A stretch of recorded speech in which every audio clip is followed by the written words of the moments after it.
Hello বন্ধুরা, শুরু করছি আবার এক নতুন গল্প নিয়ে। প্রেমের জয়। আমি বিশ্বজিৎ। শীতের সকালে আলোক বিচ্ছিন্ন এক গ্রামে জন্মগ্রহণ করেছিল। তার পরিবার ছিল খুবই সাধারণ একটি কৃষক পরিবার। তাদের দিন যাপন ছিল প্রচুর পরিশ্রমের, কিন্তু তাদের সম্পর্ক ছিল অটুট।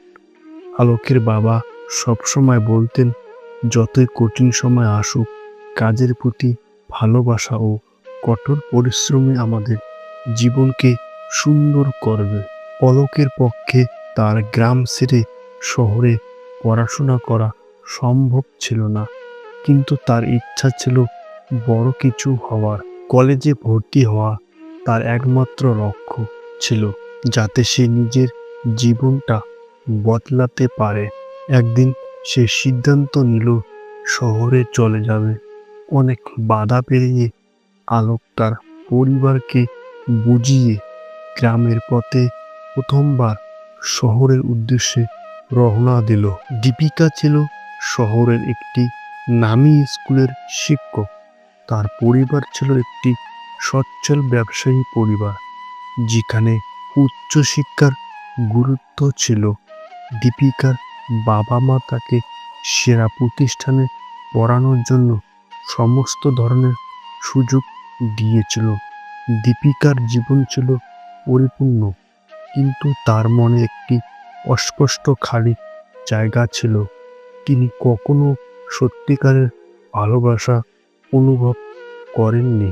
একদিন দীপিকা স্কুলে ক্লাস নিচ্ছিলেন, যেখানে নতুন ছাত্রদের উপস্থিতি ছিল।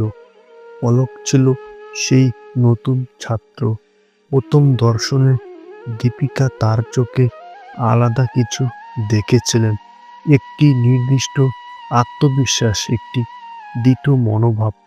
আলোকের চোখে দীপিকা তার জন্য শুধুমাত্র একজন শিক্ষক নয়, তবে তাদের সম্পর্কের শুরুটা ছিল একেবারে সাধারণ।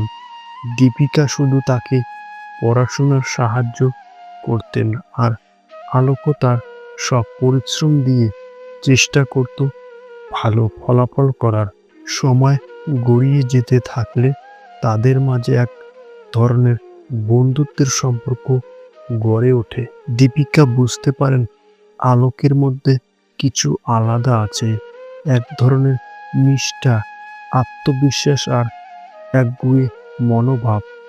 অন্যদিকে আলোকও বুঝতে পারত যে দীপিকার মধ্যে রয়েছে একটি রহস্যময় অথচ মধুর জগৎ, যা তার কাছে অজানা ছিল। কিন্তু তাদের সম্পর্কের মধ্যে বাধা ছিল দীপিকার পরিবার। দীপিকা জানতেন তার পরিবার কখনই একজন সাধারণ ছাত্রকে গ্রহণ করবে না। তার পিতামাতা এক উচ্চতর পরিবারের ছেলে চেয়েছিলেন, একজন ব্যবসায়ী পরিবারের ছেলে। কিন্তু দীপিকার হৃদয় আলোকের প্রতি টান অনুভব করেছিল। সে জানত না কি করবে। একদিন আলোক দীপিকাকে জানালো, দীপিকা, আমি তোমাকে ভালোবাসি। আমি জানি আমাদের পৃথিবী আলাদা, আমাদের সম্পর্ক অনেক কঠিন হতে পারে, কিন্তু আমি তোমাকে ছাড়া কিছু ভাবতে পারি না। দীপিকা স্তম্ভিত হয়ে তার দিকে তাকালেন। তার মনে হাজারো চিন্তা ঘুরছিল, কিন্তু তার হৃদয় জানত আলোকের অনুভূতি সত্য ছিল।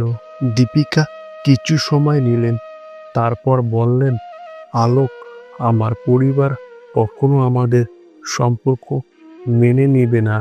আমি জানি না তুমি কিভাবে আমার পরিবারের মধ্যে জায়গা পাবে, কিন্তু আমি জানি তুমি এক বিশেষ মানুষ এবং তুমি আমার জীবনের অংশ হতে চাও। সে কারণে আমি চেষ্টা করব। এখানে শুরু হলো তাদের সম্পর্কের পরীক্ষা।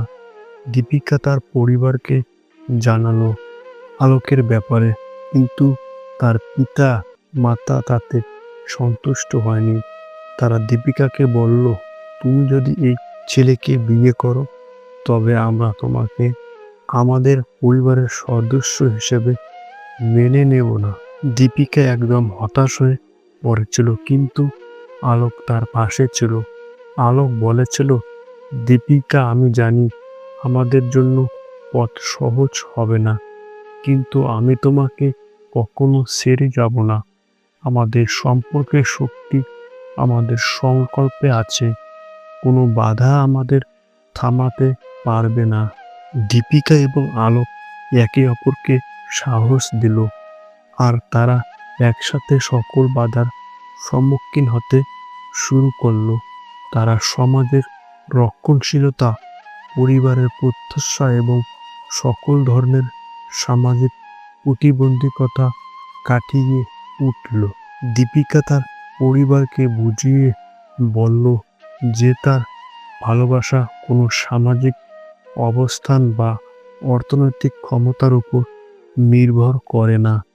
তাদের সম্পর্কের ভিত্তি ছিল একে অপরের প্রতি শ্রদ্ধা, ভালোবাসা এবং বন্ধুত্ব।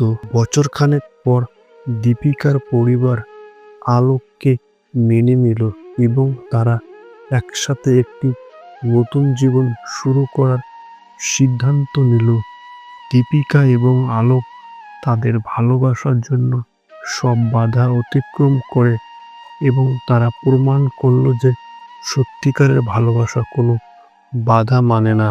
এখন তারা একসাথে শান্তি এবং সুখে জীবন কাটাচ্ছে।